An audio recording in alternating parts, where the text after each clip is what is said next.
আর এর ব্যত্যয় ঘটিলে নর্থ আমেরিকা এবং অস্ট্রেলিয়ায় এখন তুফান বইছে।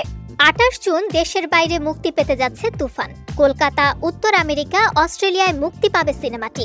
বাংলাদেশের মতো বিদেশেও সিনেমাটি নিয়ে রয়েছে তুমুল আগ্রহ। সেখানেও রেকর্ড করার পথে তুফান সিনেমা। এরই মধ্যে উত্তর আমেরিকা অর্থাৎ কানাডা ও আমেরিকাতে চলছে সিনেমাটির প্রচার। এক কন্টেন্ট ক্রিয়েটর জানিয়েছে অস্ট্রেলিয়াতে 28 জুন মুক্তি পাবে তুফান। 23 জুনেই সিনেমাটির 1,500 টিকিট বিক্রি হয়ে গেছে। এ থেকেই বোঝা যাচ্ছে বিদেশেও তুফান সিনেমার জন্য অপেক্ষা করছেন বাংলা ভাষাভাষীরা। অস্ট্রেলিয়ায় তুফান সিনেমার পরিবেশক বঙ্গজ ফিল্মস। দেশের এক সংবাদ মাধ্যম জানিয়েছে সিনেমাটির সব শোয়ের টিকিট আগাম বিক্রি হয়ে যাচ্ছে বলে জানিয়েছেন পরিবেশক প্রতিষ্ঠানটির কর্ণধার তানিম মান্নান। শো চালু না হতেই টিকিট শেষ, তাই আরও কয়েকটি শো বাড়ানোর পরিকল্পনা রয়েছে তাদের।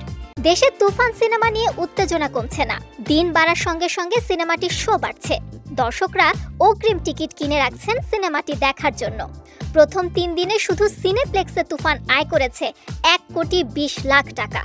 এবার দেখার অপেক্ষা বিদেশে কেমন ব্যবসা করে তুফান। একই সঙ্গে দর্শকদের চাহিদা মেটাতে পারেন কিনা পরিচালক, সেটিও একটি পরীক্ষা রায়হান রাফির জন্য। তুফান সিনেমায় শাকিব খানকে দ্বৈত চরিত্রে দেখা গেছে।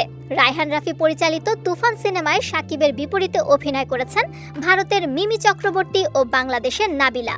আরও আছেন চঞ্চল চৌধুরী, ফজলুর রহমান বাবু, গাজী রাকায়েত, সালাউদ্দিন লাবলু, গাউসুল আলম।